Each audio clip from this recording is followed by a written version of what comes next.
আজকে যে গল্পটি পড়ব তার নাম কঙ্কাল সারথি। লিখেছেন হেমেন্দ্র কুমার রায়। উফ, ম্যালেরিয়ার মতো ছ্যাঁচড়া ওষুধ পৃথিবীতে আর কিছু আছে কি? উহু, এই দেখো না, শখ করে সেদিন ঢাকুরিয়ার দেখতে কিনছিল। সন্ধ্যার একটু আগে হঠাৎ কাঁপুনিতে আমার জ্বর এলো। সে কি যে জ্বর, সে কি যে শেষ কাঁপুনি! না পারি দাঁড়াতে, না পারি বসতে, একেবারে ঘাসের উপরে পড়লুম শুয়ে।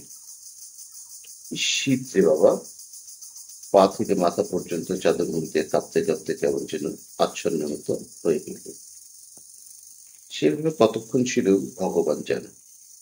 তবে একবার চাদরের ভিতর থেকে জল জল করে চোখ মেলে উঁকি মেরে দেখলুম চারিদিকে গাঢ় অন্ধকার মেলে বসেছে। কোথাও জনমানবের সাড়া নেই। বুকটা ছ্যাঁত করে উঠল। কোথায় মগবাজারে আমার বাড়ি, আর কোথায় পড়ে আছি আমি একলা। গুন্ডায় গলায় ছুরি বসাতে পারে, সাপে কামড়াতে পারে, বিনা চিকিৎসায় প্রাণ পাখি ফুরুত করে পালিয়ে যেতে পারে। বাড়ির লোক এতক্ষণে হয়তো ভেবে সারা হচ্ছে, তো এখানে থাকা চলে না, যেমন করেই হোক আমাকে আজ বাড়ি যেতেই হবে। অনেক কষ্টে উঠে দাঁড়ালাম। পায়ের ভিতর দিয়ে তখনও যেন আগুনের ঝলক ছুটছে। চোখের সামনে দিয়ে যেন সারি সারি সর্ষে ফুল নাচতে নাচতে একবার আধার সাগরে ডুবে যাচ্ছে, আর একবার ভেসে ভেসে উঠছে। প্রতিবার পা ফেলি আর মনে হয় এই বুঝি আমি তরাম করে কপাল ভাবিত হব। মাতালের মতন টলতে টলতে এগিয়ে চলতুম। রাত ঝাঁঝা করছে। সেই রাত্রে আমি প্রথম বুঝতে পারলুম পৃথিবী কত বেশি স্তব্ধ হতে পারে। শহরের হট্টগোলে রাগ হয় বটে, কিন্তু এই স্তব্ধতাও সহ্য করা অসম্ভব। একটা ব্যাঙ, কি একটা ঝিঝি পোকা, কি একটা পাহাড়ওয়ালার না ডাক পর্যন্ত নয়।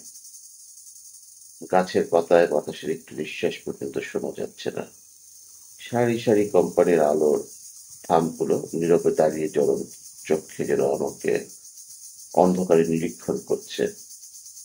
তিমির তুলির প্রলেপ মাখানো গাছপালার ফাঁকে ফাঁকে বাড়ির পর বাড়ি দেখা যাচ্ছে বটে, কিন্তু তারাও যেন প্রেতপুরীর মতো স্তব্ধ, নিস্তব্ধ হয়ে দাঁড়িয়ে আছে। তাদের ভিতর থেকে একটা ঘুম ভাঙা পোকার কান্নার আওয়াজ পর্যন্ত উঠছে না। কে যেন আজ মৃদুটির যন্ত্র করে সমস্ত জগৎকে বোমা করে দিয়ে গেছে। জ্বরের ঘরে চলেছি তো চলেছি, এই নিঃশব্দ পল্লী ছেড়ে শহরের শব্দের রাজ্যে গিয়ে পড়বার জন্য প্রাণপণ যেন আইধাই করে এগোতে লাগলাম। তবু এ পথ আর শেষ হতে চায় না। এ পথ যেন আর শেষ হবে না, কালও শেষ হবে না। আমাকে অনন্তকাল ধরে এই পথে চলতে হবে। আমাকে যেন অভিশপ্ত আত্মার মতো চলতে হবে। এক বেচারা ইহুদির গল্প পড়েছিল, কার সাথে তাকে নাকি অনন্তকাল ধরে সারা বিশ্বে ছোটাছুটি করে বেড়াতে হয়েছিল। আমারও তাই হলো নাকি? মাথাটা একবার নাড়া দিয়ে ভাবলো, দূর সাই, এইসব কি অদ্ভুত কথা ভাবছি। জ্বরে আমার মাথা খারাপ হয়ে গেল নাকি? মাঝে মাঝে এক একটা মাঠ যেন এক একটা অন্ধকারের মায়া সরোবর, সেখান দিয়ে যেন অন্ধকারের ঢেউ বইছে, অন্ধকারের স্রোত ছুটে আসছে, আমাকে গ্রাস করার চেষ্টা করছে।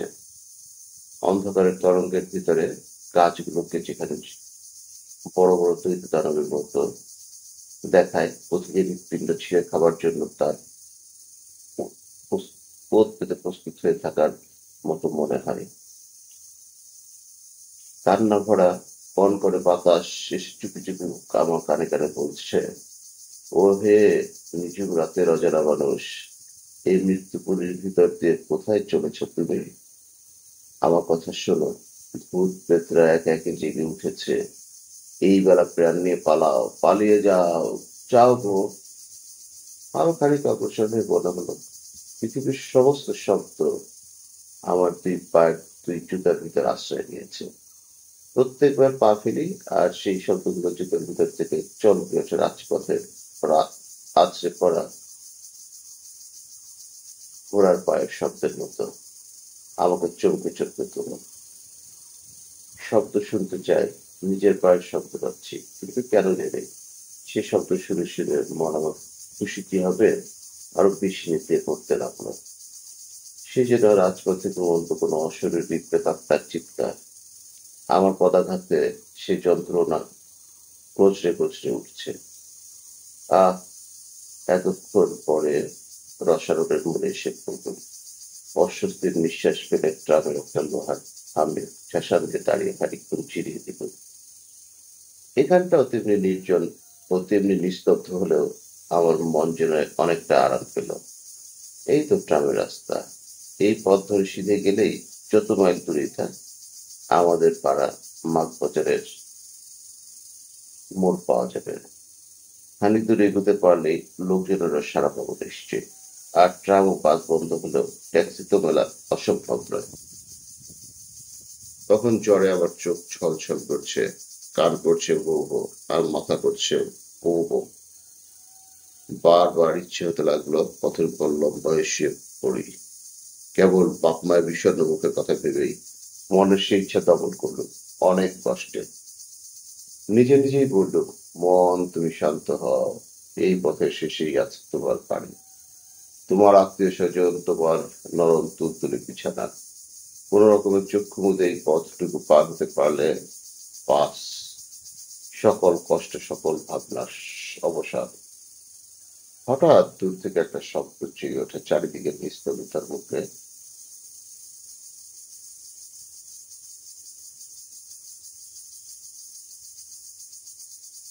কোন রকমে চক্ষু মুদে এই পথটুকু পার হতে পারলে ব্যাস সকল কষ্ট, সকল ভাবনার অবসাদ। হঠাৎ দূর থেকে একটা শব্দ জেগে উঠে চারিদিকের নিস্তব্ধতার মুখে যেন ভাষা দিল। ধর ধর ধর ধর করে একটা বাজ ডাকার মতো শব্দ আমার দিকেই এগিয়ে আসছে। তারপরেই শুনলুম ভেপুর আওয়াজ, মো মো মো। ট্যাক্সি না বাস? আহলাদে চাঙ্গা আর সোজা হয়ে দাঁড়িয়ে পথের দিকে তাকিয়ে রইল। তারপরেই দেখা গেল নিচের দুটো আর উপরে একটা আলো। তিনটে আলো দেখেই বুঝলুম ট্যাক্সি নয়, বাস আসছে। তাহলে জ্বরের ধমকে আমি ভুল বুঝেছিলাম। ব্যাস, বাস যখন চলছে তখন রাত খুব বেশি হয়নি।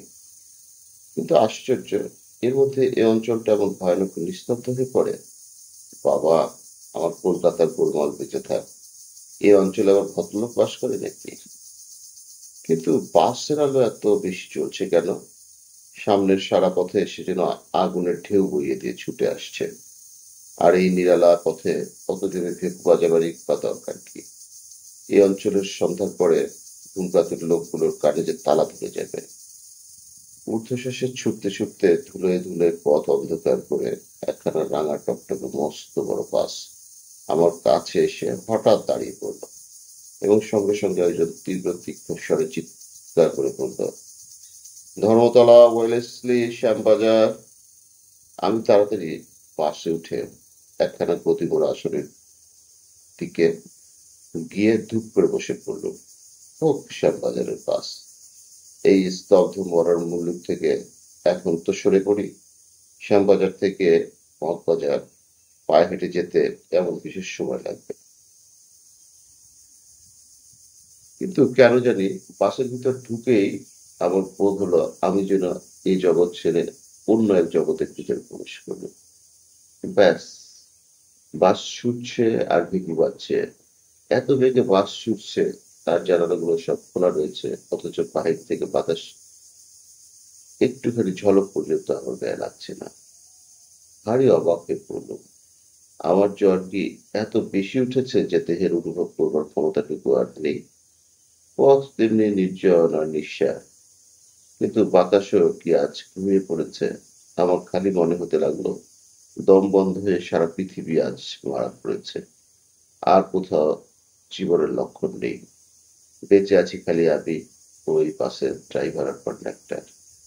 আমরা তিনজন বাসের ভিতরে একমাত্র আরোহী ছিলাম। আর আহরি থাকবেই বা কোথা থেকে? এত রাতে কার ঘাড়ে ভূত চাপবে যে বাসে চড়ে বেড়াতে বেরোবে? বাসের ভেপু আছে আর বাজছে আর বাজছে, কান যে ঝালাপালা হয়ে গেল। কন্ডাক্টরের দিকে ফিরে বিরক্ত স্বরে বলল, ড্রাইভারকে বারণ করে দাও, পথে লোকও নেই, গাড়িও নেই, তবু এত হর্ন বাজাচ্ছে কেন? লোকটা শিখ, মস্ত বড় লম্বা দেহ, মস্ত বড় দাড়ি। সে কালা বোবার মতো আমার পানে তাকিয়ে রইল। আবার বলল, শুনছো? হর্ন দিতে বারণ করো। সে তবু জবাব দিল না। ড্রাইভারকে হর্ন থামাতেও বলল না। লোকটা সত্যি সত্যি কালো ও বোবা নাকি?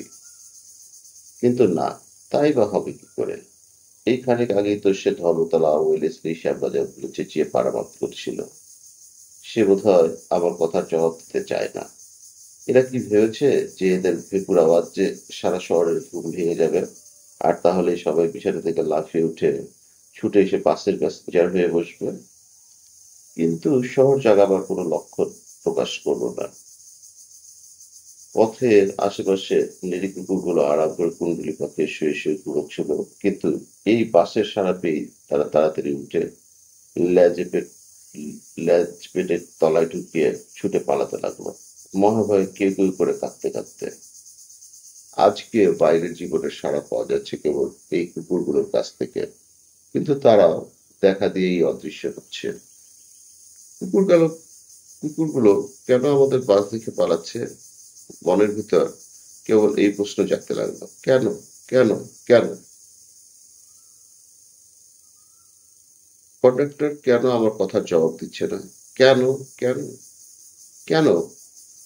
ড্রাইভার কেন ক্রমাগত বাজাচ্ছে? কেন, কেন, কেন? কন্ডাক্টরের দিকে ফিরে বলল, তোমার ভাড়ার পয়সা নাও। সে মস্ত একখানা কালো হাত বাড়ালো। ভাড়া দিয়ে টিকিট নেবার সময় আমার হাতে তার হাতের ছোঁয়া লাগলো। অমনি মনে হলো কি যেন একখানা তীক্ষ্ণ বরফের ছুরি দিয়ে আমার হাতে খ্যাচ করে খোঁচা মারলো। জ্যান্ত মানুষের হাতে এমন ঠান্ডা কনকনে হয়। আশ্চর্য হয়ে তার মুখের দিকে তাকালুম। তার লম্বা দাড়ি গোঁফের জঙ্গলে তার ভরা মুখখানা বাঁশি মরার মুখের মতো। তার চোখের পলক পড়ছে না। তার চোখ যেন পাথরে গড়া। আমার বুকটা বুলবুল করতে লাগলো। আজকে শহরে এই নির্জনতা, পৃথিবীর এই নিস্তব্ধতা, বাতাসের অভাব, ভাড়াটে বাসের এই ভেপুর আওয়াজ, কন্ডাক্টরের এই উদাসীন মূর্তি, সমস্তই যেন রহস্যময়, সমস্তই যেন অস্বাভাবিক। কি কুক্ষণেই আজ বাড়ির বাইরে পা দিয়েছি। যতবার ফিরে তাকাই ততবারই কন্ডাক্টরের সেই মরার মতো স্থির মুখ আর পলকহারা পাথরের দৃষ্টি চোখে পড়ে। কেমন একটা অমানসিক ভাবে আমার মনটা ছেয়ে গেল। আর সহ্য করতে পারলুম না। সামনের বেঞ্চের উপরে দুই হাতের ভিতরে মাথা রেখে চোখ মুজে আমি চুপ করে বসে রইলুম। ভাবলুম শ্যামবাজার পৌঁছাবার আগে আর মাথা তুলে যাইব না। কিন্তু মাথা তুলতে হলো, আবার চোখ খুলতেও হলো। আধ ঘন্টার সময় বেশি কেটে গেছে। গাড়িও না থামে না, শ্যামবাজার পৌঁছে ছুটে চলেছে ক্রমাগত। মুখ তুলে জানলা দিয়ে মুখ বাড়িয়ে আমার আর বিস্ময়ের সীমা রইল না। শ্যামবাজার তো অনেক দূরের কথা, গাড়ি এখনো ভবানীপুরে আসেনি, অথচ গাড়ি এত বেগে ছুটছে যে পথের দুপাশের বাড়িগুলো তীরের মতো পিছনে সরে যাচ্ছে। এও কি সম্ভব? হতভম্বের মতন মুখ করে দেখি গাড়ির ভিতর 10-12 জন লোক বসে রয়েছে। নিজের চোখকেও আমি বিশ্বাস করতে পারলাম না। আমি হলপ করে বলতে পারি, এতক্ষণে গাড়ির ভিতরে একবারও কাউকে উঠতে দেখিনি, গাড়ি একবারও থামেনি। তবু কোত্থেকে এরা এলো? কখন এরা গাড়িতে উঠলো? একে একে সকলের মুখের পানে তাকিয়ে দেখলো, সব মুখে মরার মতন স্থির, নির্বিকার। সব চোখে পাথরের দৃষ্টি আড়ষ্ট হয়ে আছে। কে যেন শ্মশান থেকে কয়েকটা মৃতদেহ তুলে এনে বেঞ্চের উপর সারি সারি বসিয়ে দিয়ে গেছে। তাদের ভিতরে বাঙালি আছে, অবৈকালি আছে, সাহেব আছে, কিন্তু তারা সবাই চেয়ে আছে আমার দিকে। সে চাউনিতে কোনো ভাবের আমেজ নেই। সে চাউনি যেন চাউনি নয়, অথচ সে চাউনি দেখলেই গা ছমছম করে, দেহে রক্ত ঠান্ডা হয়ে যায়। তাদের চাউনি যেন চোখের ভিতর দিয়ে আসছে না, আসছে আলোকের পার থেকে, অন্ধকারের ভিতর থেকে, যে দেশে জ্যান্ত মানুষ নেই সেই দেশ থেকে। ভাবহীন অথচ ভয়ানক তাদের সেই চাহনি। আর এক আশ্চর্য ব্যাপার এই যে গাড়ির ঝাঁকুনিতেও তাদের কারোর দেহ এতটুকু নড়ছে না। গাড়ির ভিতরে বসেও তাদের দেহ থেকে যেন গাড়ির স্পর্শ লাগছে না। তারা শূন্যে বিরাজ করছে। মনে হতে লাগলো আমার অজ্ঞাতসারে যেমন হঠাৎ তারা গাড়ির ভিতরে উঠে এসে জুড়ে বসেছে, তেমনি হঠাৎ তারা আবার হাওয়া হয়ে যাওয়ার সঙ্গে মিলিয়ে যেতে পারে।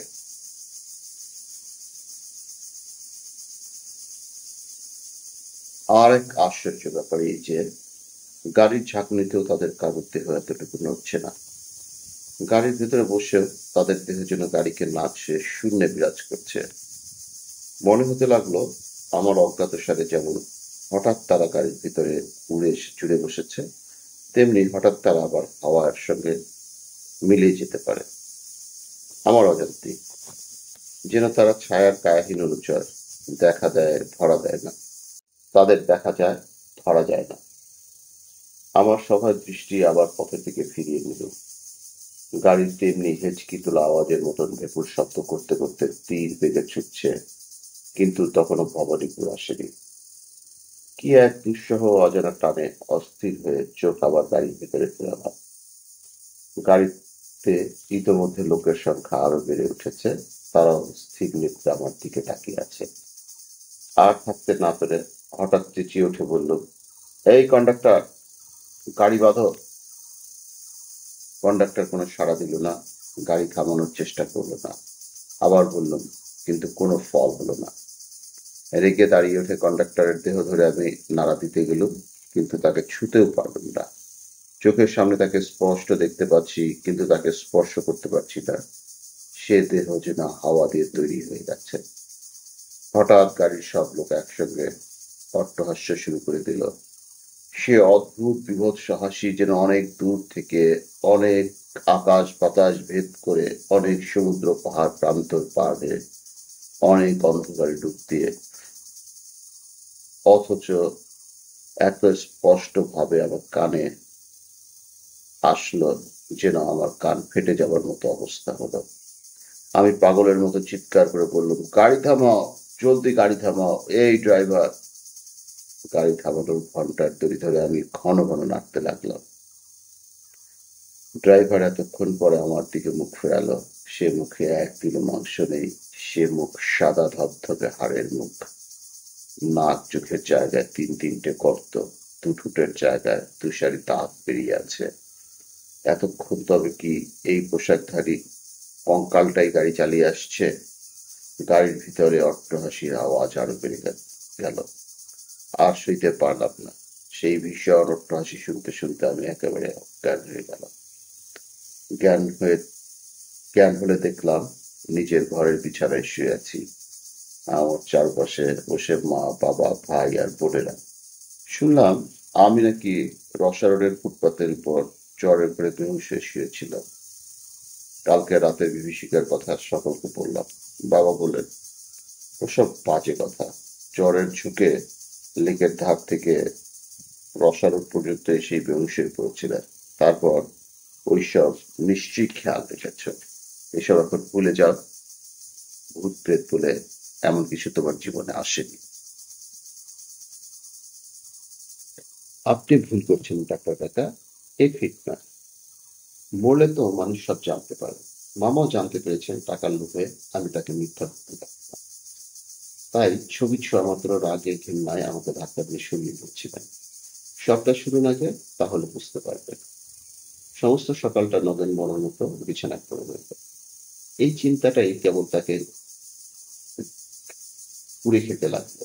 ভক্তি ভালোবাসার ছলনায় টাকা আদায় করে নিয়েছে বলে পরলোকে গিয়েও তার উপর মামার এমন জোরালো বিতৃষ্ণা জেগেছে যে তৈলচিত্রটি পর্যন্ত তিনি স্পর্শ করতে দিতে রাজি নন। যাই হোক, নগেন একালের ছেলে। প্রথম ধাক্কাটা কেটে যাওয়ার পর তার মনে নানা রকম দ্বিধার সন্দেহ জাগতে লাগলো। কে জানে রাত্রে যা ঘটেছে তা নিছক স্বপ্ন কিনা। ধৈর্য ধরতে না পেরে দুপুরবেলা সে আবার লাইব্রেরিতে গিয়ে মামার তৈলচিত্রে স্পর্শ করে প্রণাম করল। একবার যদি মামা রেগে গিয়ে থাকেন, তাহলে আবার রাগ দেখাবেন না কেন? এবার কিছুই করব। শরীরটা অবশ্য খুব খারাপ হয়ে গেছে। মেঝেতে ধাক্কা যেখানে লেগেছিল, মাথার সেখানটা ফুলে টনটন করছে। এবং সকালে লাইব্রেরিতে মামার তৈলচিত্রের নিচে মেঝেতেই তার জ্ঞান হয়েছিল। কিন্তু এতে বড় জোর প্রমাণ হয়, রাত্রে ঘুমের মধ্যেই হোক আর জাগ্রত অবস্থাতেই হোক, লাইব্রেরিতে গিয়ে সে একটা আছাড় খাচ্ছিল। নিজের তৈলচিত্রে ভর করে বামাই যে তাকে ধাক্কা দিয়েছিলেন, তার কি প্রমাণ আছে? নগেন যেন স্বস্তির নিঃশ্বাস ফেলে বাঁচল। কিন্তু বেশিক্ষণ তার মনে শান্তি টিকল না। রাত্রে আলো নিভিয়ে বিছানায় শুয়ে হঠাৎ তার মনে পড়ে গেল, তার তো ভুল হয়েছে। দিনের বেলা তাকে ধাক্কা দেওয়ার মতো ক্ষমতা তো তার মামার নেই এখন। রাত্রি ছাড়া তার মামা তো এখন কিছুই করতে পারেন না। কি সর্বনাশ! তবে তো রাত্রে আড়াই মামার তৈলচিত্র ছুঁয়ে কাল রাত্রের ব্যাপারটাকে স্বপ্ন বলা যায় না। এত রাত্রে আবার লাইব্রেরিতে যাওয়ার কথা ভেবেই হৃৎকম্প হতে লাগলো। কিন্তু এমন একটা সন্দেহ না মিটিয়ে বা মানুষের চলে কি করে? খানিক পরে নগেন আবার লাইব্রেরিতে হাজির। ভয়ে বুক কাঁপছে, ছুটে পালাতে ইচ্ছে হচ্ছে। কিন্তু কি এক অদম্য আকর্ষণ তাকে টেনে নিয়ে চলেছে মামার তৈলচিত্রে। ঘরে ঢুকেই সে সুইচ টিপে আলো জ্বলে গেল। মোটকার পাঞ্জাবির উপর দামি শাল দেয়া মামা দেয়ালে দাঁড়িয়ে আছেন। মাথায় কাঁচা পাকা চুল, মুখে একজোড়া মোটা গোঁফ, চোখে ভর্ৎসনার দৃষ্টি। নগেন এগিয়ে গিয়ে মামার পায়ের কাছে ছবি স্পর্শ করল। কেউ তাকে ঠেলে শুনে দিল না। কিন্তু সমস্ত শরীরটা হঠাৎ কেমন যেন অস্থির অস্থির করতে লাগলো। তৈরিচিত্র থেকে কি যেন তার মধ্যে প্রবেশ করে ভিতর থেকে তাকে কাঁপিয়ে তুলছে। তবু নগেন যেন বাঁচল। ভয়ের চোখে শরীর এরকম অস্থির হতে পারে, সেটা সামান্য ব্যাপার। ফিরে যাওয়ার সময় আলোটা নিভিয়ে নগেন আবার থমকে দাঁড়িয়ে পড়ল। তার আর একটা কথা মনে এসেছে। কাল অন্ধকার ঘর ছিল। আজ আলো থাকার জন্য যদি মামা কিছু না করে থাকেন। নগেনের ভয় অনেকটা কমে গিয়েছিল। অনেকটা নিশ্চিত মনেই সে অন্ধকার তৈলচিত্রের কাছে ফিরে গেল। সে জানে অন্ধকারে তৈলচিত্র স্পর্শ করলে কিছু হবে না। ঘরে একটা আলো জ্বলছে কি জ্বলছে না, তাতে বিশেষ কিছু যায় আসে কি? ইতস্তত না করে সে সোজা তৈলচিত্রের দিকে হাত বাড়িয়ে দিল। পরক্ষণে ঠিক প্রথমবারের মতো জোরে ধাক্কা দিয়ে মামা আমার ফেলে দিলেন। ডাক্তার ডাক্তার অজ্ঞান হয়ে গেলে? না, একেবারে অজ্ঞান হয়ে যায়নি। অবশ আচ্ছন্নের মতো অনেকক্ষণ মেঝেতে পড়েছিলাম, কিন্তু জ্ঞান ছিল। তারপর থেকে আমি ঠিক পাগলের মতো হয়ে গেছি। ডাক্তার ডাক্তার দিন রাত কেবল এই কথাই ভাবি। রোজ কতবার ঠিক করি বাড়ি ছেড়ে কোথাও পালিয়ে যাবো, কিন্তু যেতে পারিনি।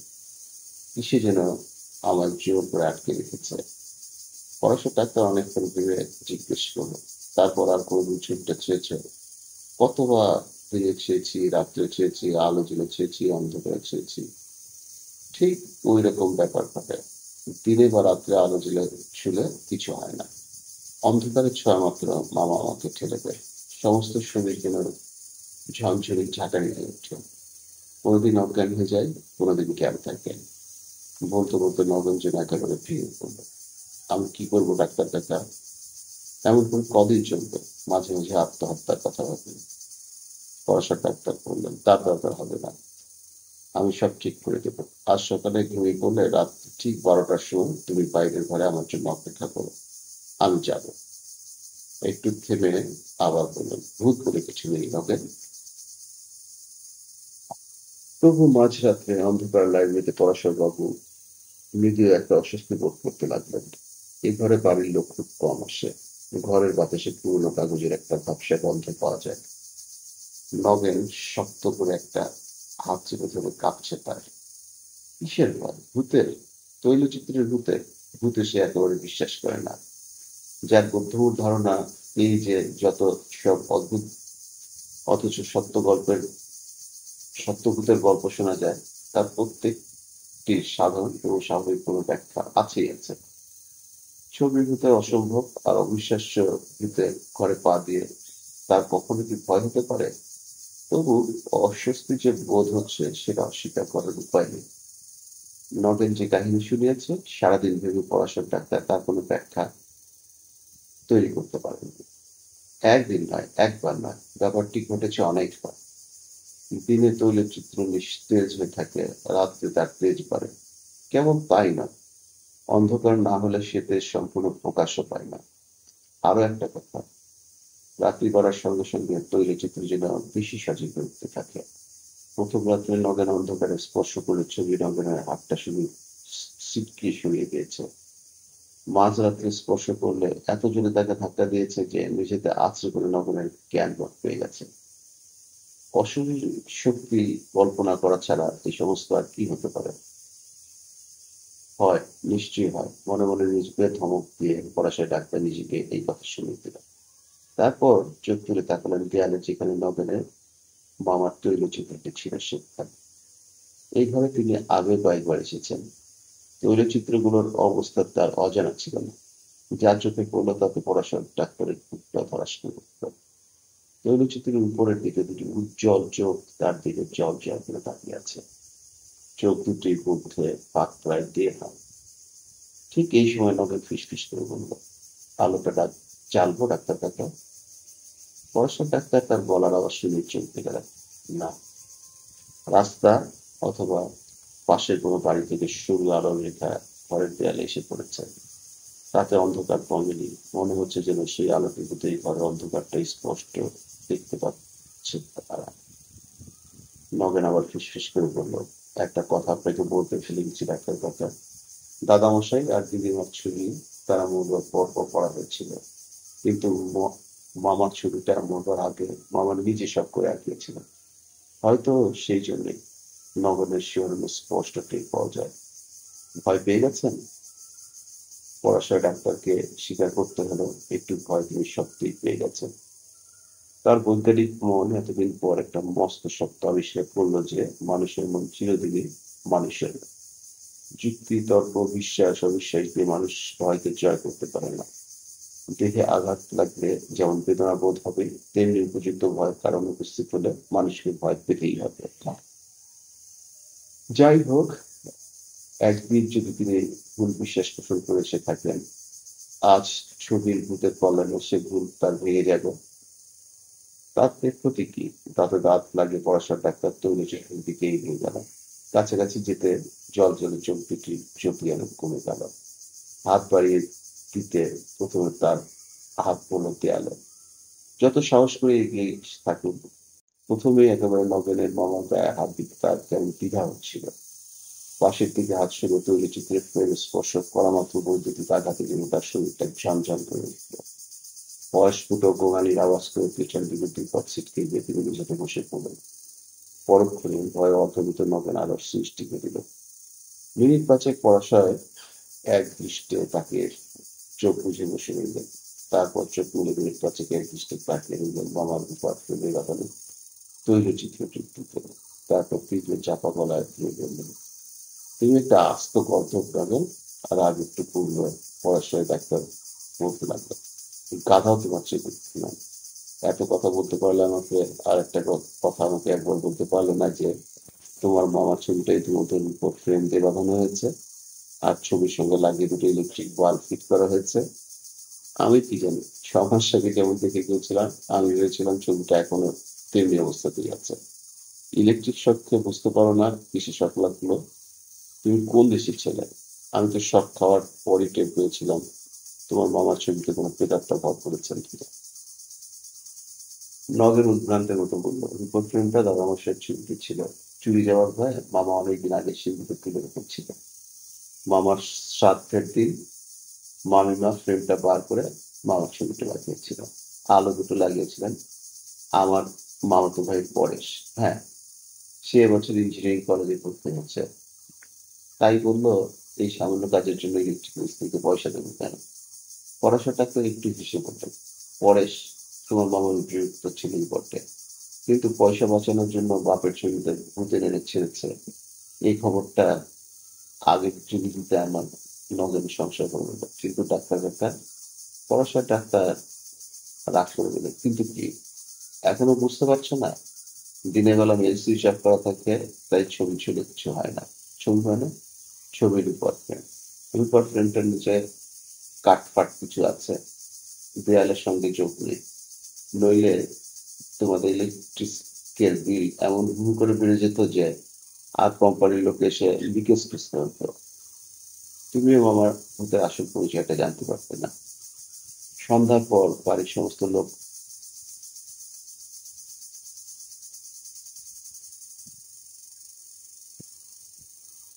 পড়াশোনার ডাক্তার একটু হেসে বললেন, পরেশ, তোমার মামার উপযুক্ত ছেলেই বটে, কিন্তু পয়সা বাঁচানোর জন্য বাপের ছবিতে ভূতে বেছে হচ্ছে। এই খবরটা যদি একটু আগে দিতে আমায়। নগেন সংশয় ভরে বলল, কিন্তু ডাক্তার কাকা, পড়াশোনার ডাক্তার রাগ করে দিল। কিন্তু কি? এখনো বুঝতে পারছো না? দিনের বেলা মেন সুইচ অফ করা থাকে, তাই ছবি ছিল কিছু হয় না। ছবিটা মানে ছবির রূপার ফ্রেম। রূপার ফ্রেমটার নিচে কাটফাট কিছু আছে, দেয়ালের সঙ্গে যুক্ত। নইলে তোমাদের ইলেকট্রিকের বিল এমন হুহু করে বেড়ে যেত যে আর কোম্পানির লোককে এসে লিকেজ খুঁজে বের করতে হতো। তুমিও মামার আসল পরিচয়টা তখন জানতে পারবে। সন্ধ্যার পর বাড়ির সমস্ত আলো জ্বলে, আর বিদ্যুৎ তামার তার দিয়ে যাতায়াত করতে বেশি ভালোবাসে, হ্যাঁ। তাই সে সময় ছবি তুলছিল, তোমার কিছু হয়নি। এই ঘরের আলোটা জ্বাললেও তাই হয়।